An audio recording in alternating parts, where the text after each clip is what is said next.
Minister of the country wanted the Hindus to come and discuss it. They said, okay. They never, in fact, the Hindu is incapable of a communal strife. Therefore, every time they were invited to discuss, sit down at a table and negotiate, they said, fine. And what was the proof that they were seeking?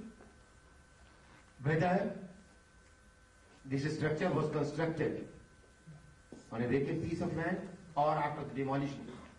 Incontrovertible proofs had been existing on the basis of the reports of the archaeologists belonging to the survey department of Archaeological Survey of India.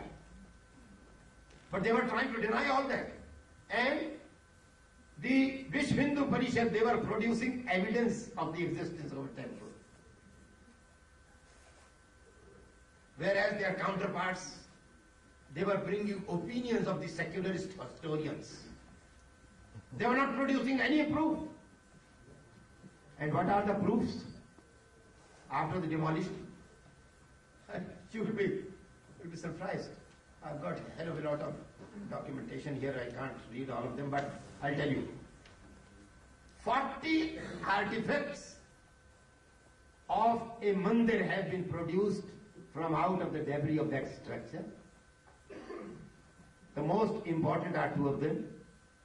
I've got photographs of them here with me. But two of them, one is a idol, painted black. The other is a huge slab. And what is the size of the slab? Let me see if I can. Anyway. This slab in Sanskrit, in Nagari, Vishnu Hari. Rama is an incarnation of Vishnu. All the lines written in Sanskrit in the Nagari script have not been deciphered as some are blurred or damaged. The fourth line mentions the word Ram Janambhumi. 11th, 12th, while the 15th refers to a magnificent temple with a spire of stone and pinnacle of gold. The 17th line mentions Ajodhya in the region of Saket Mandal, while the 19th line refers to it being a Vishnu temple, etc.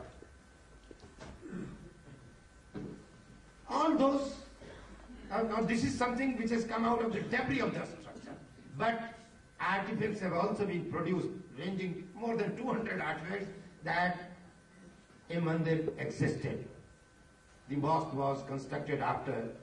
All right, they did not agree with the evidences produced by the VHP for years.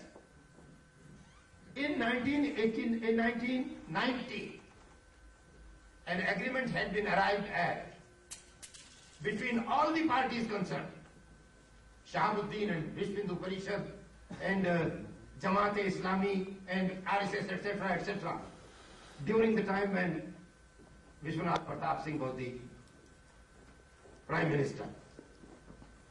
A single point reference be made to the Supreme Court to obtain an opinion whether this structure was constructed on a vacant piece of land or after demolishing a mandir.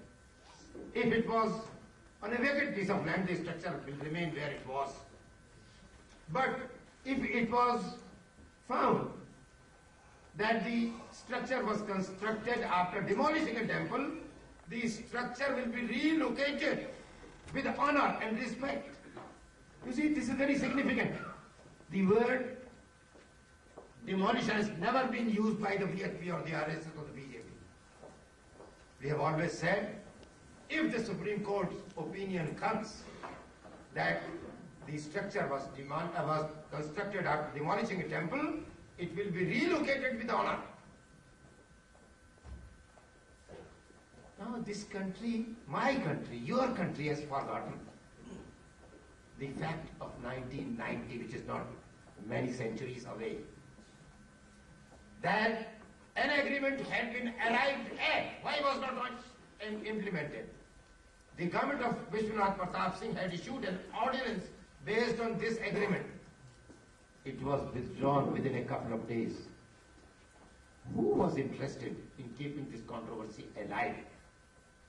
who wanted to continue to play the game of electoral arithmetic, who was chasing more banks, who was interested in killing a controversy which could have given birth to the 6th of December action.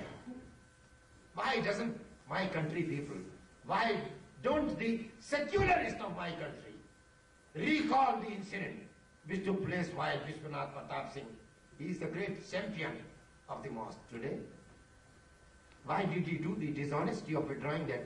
It was crucial, a very crucial turning point. The controversy was over. Till last, leaders of my party have been trying to contain the anger of the car sevaks. You have been provoking the car sevaks.